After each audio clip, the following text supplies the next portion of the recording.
Welcome to the Moms Who Know podcast, the podcast for moms who want to take care of themselves so they can take better care of everyone else. This podcast is sponsored by my program, Mind Body Transformation.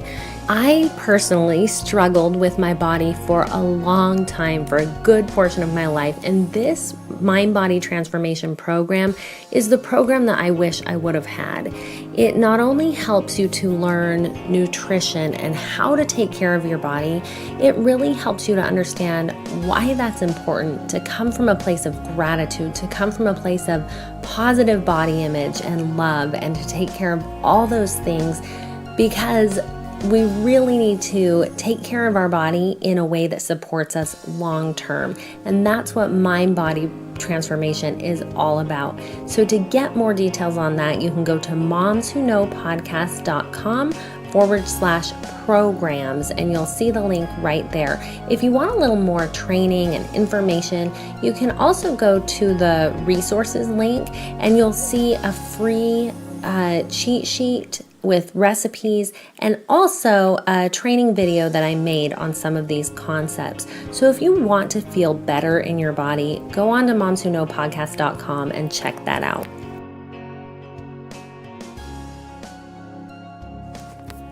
Hi, and welcome to the Moms Who Know podcast. I'm your host, Chanel Nielsen. Today, I want to talk to you about something that's been on my mind lately, which is the subject of capacity. So to start, I want to contrast two experiences that I had as a mom, both as a young mom and now. So the first experience, when I was first a mom and I had just one little baby, my daughter Carissa, I remember that on Sundays, my husband had to leave early for meetings. He had meetings before church, and so he was gone, and it was just me and the baby, and I had to get myself ready for church, and I had to get this baby ready for church. Now, this was when we lived in Las Vegas, so she had to have been under a year old, so it was that time when she was just little. And I remember that it was so hard. It was so hard to try to get her ready and out the door and get myself ready. And I really struggled. There were lots of days when I would cry and it was so hard. And I would complain to my husband about what a struggle this was to get two of us ready for church. And I just really felt like this was a hardship on me, and things were very hard. Now, a couple weeks ago, my husband was gone all week. He went to a church camp with the girls, and my daughter was also gone. And so I had the four boys at home.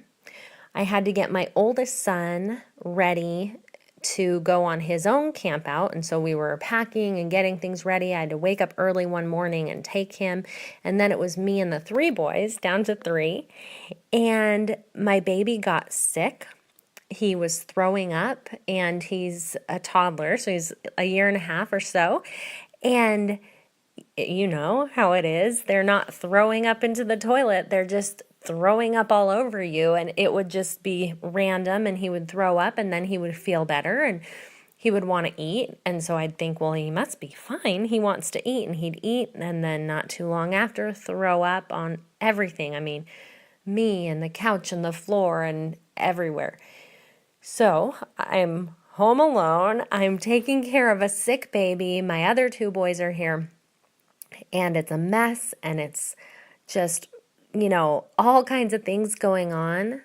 But I just handled it. I cleaned up the throw up. The kids were able to help me get him in the bath every time and, take my own shower, and we worked it out, and it just didn't seem like that big of a deal. I was just able to take care of it and get on with the day and snuggle my little guy when he wasn't feeling good and go on. So what's the difference in these two experiences? Well, as I reflected on that, the real difference is me. The difference is my ability and my capacity to be able to handle things.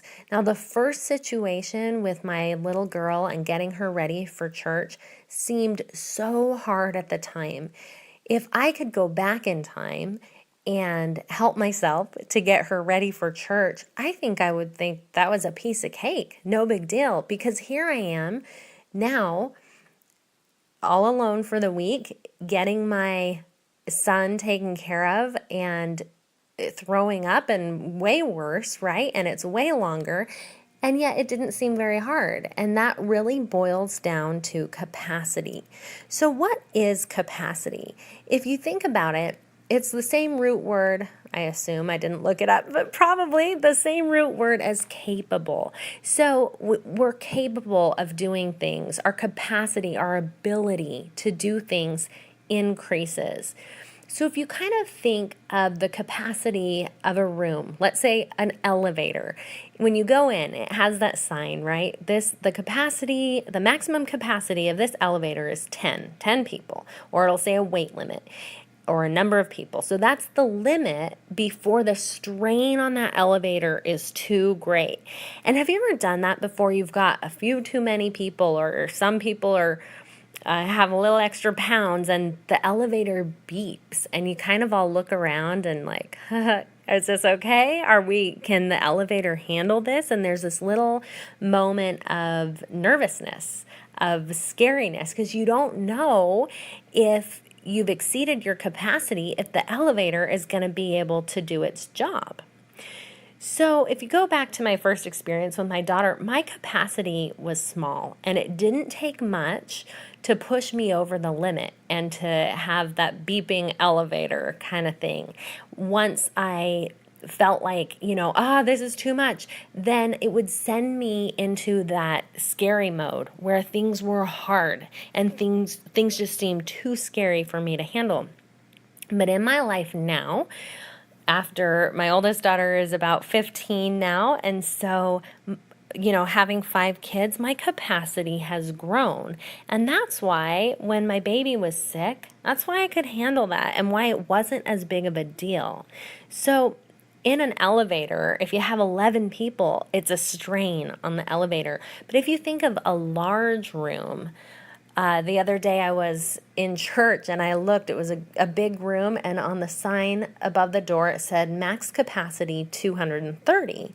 Well, if you had 10 or 12 people in that room, it would be no big deal. The capacity is larger, and so the room is able to handle the load. So let's talk a little bit about how we increase our capacity, because that sounds good, right? We want to be able to roll with the punches. We want to be more capable, and as moms, we want to be able to have things kind of roll off of us and just handle what gets thrown our way, because a lot does when you have kids. Things are getting thrown your way all the time. And I think for all of us, we have that desire to just go with it and have it seem a little easier and not seem quite so difficult. So how do we increase our capacity? So we're going to talk about 3 ways to increase our capacity. The first one is just by keeping on doing it. Keep on keeping on, right?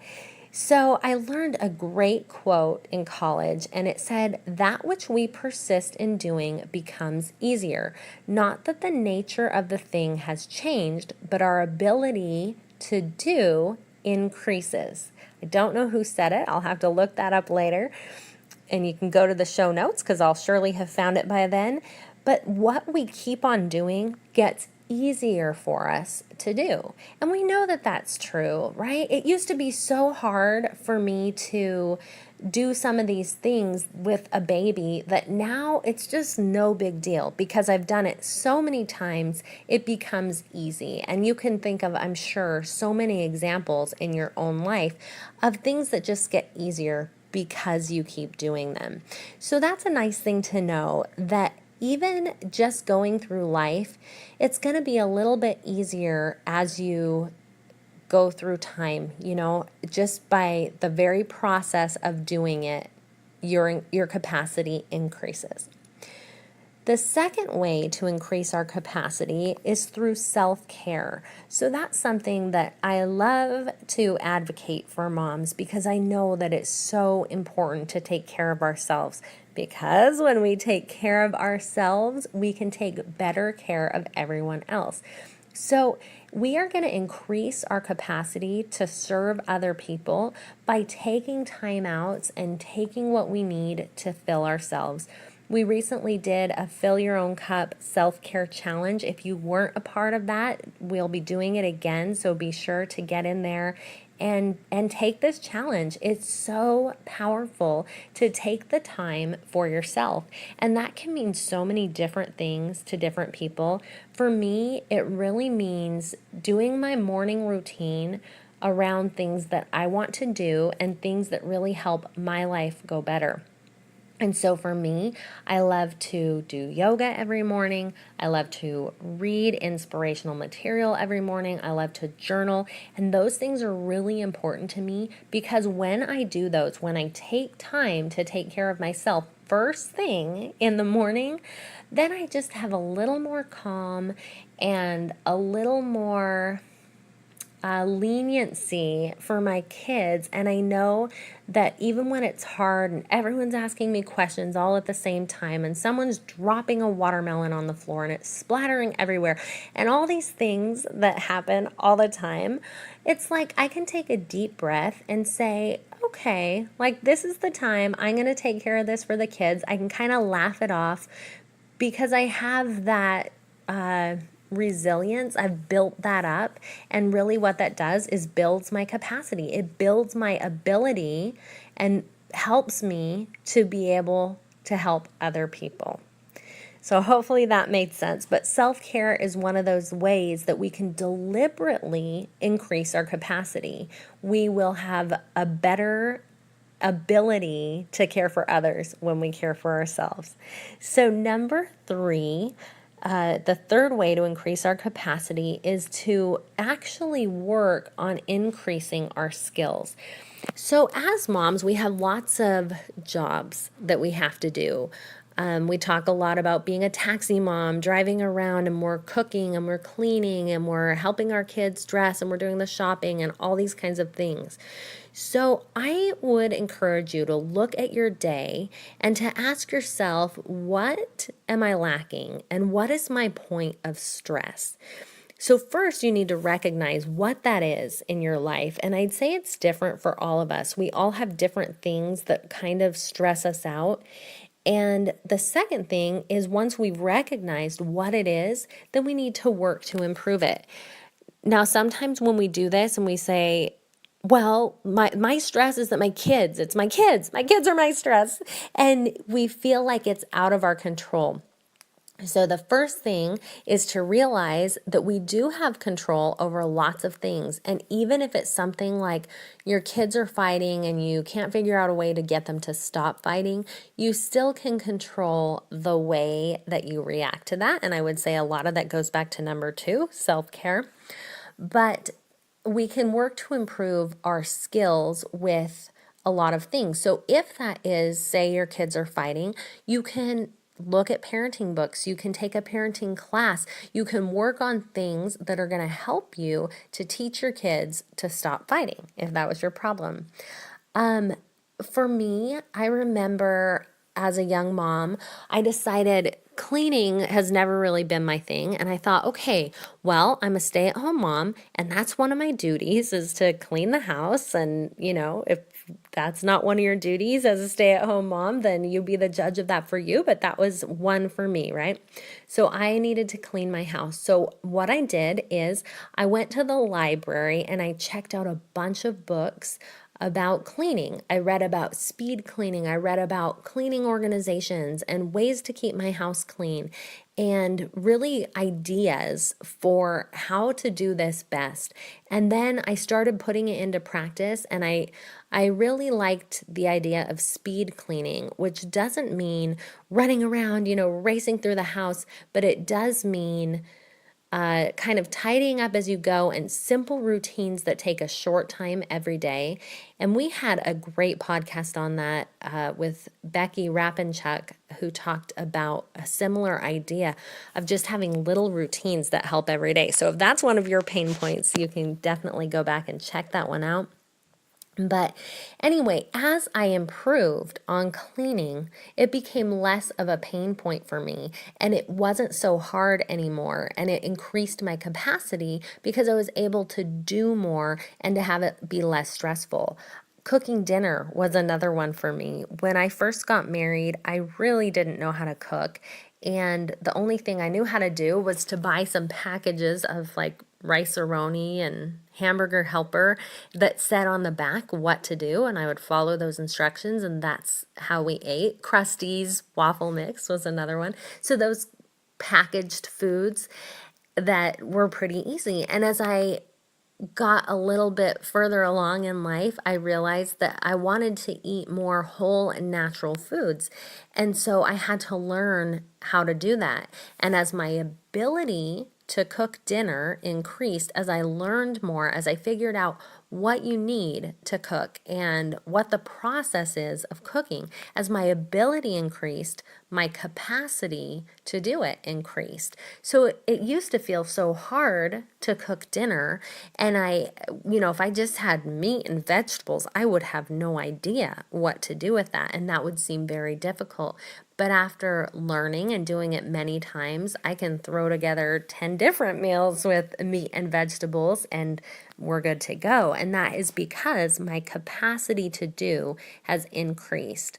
So as we increase our capacity, things are just going to seem a little easier and the flow is going to be a little smoother, and we're going to feel that much more capable of handling whatever comes our way. So I hope this has been helpful to you, those 3 ideas of how to increase your capacity. We're all doing number 1. We keep on doing those things every day, and so our capacity is naturally increasing, which is so nice to know, right? You can check that one off. You did it. You did it today. Your capacity increased just by doing your job as a mom today. Self-care, as we put that into practice, we're going to be able to take better care of everyone else. And then the third one is improving our skills. As we deliberately work to improve our skills, our capacity will increase. So you guys are awesome. You are capable moms. Your capacity will continue to increase as you go along. And thank you for listening to Moms Who Know. I am back with a quick announcement. I'm going to be speaking at an upcoming event. It's called the Mom Me Retreat in Henderson, Nevada, and it's in September, so September 21st and 22nd. I'm super excited about this retreat. There's some great speakers. Cara Murray is the keynote speaker. She's been on the podcast before, and she hosts the Today I Am Enough podcast. Some other great guests will be there speaking. I'll be teaching a yoga class as well as speaking on body image, feeling good in your own body. So if that's something that you're interested in, I wanted to make sure you had that information. You can go to yourblissevent.com, and I have a coupon code for anyone who might be interested, and that coupon code is MOMBOSS. That will give you 15% off your registration. It's a beautiful hotel.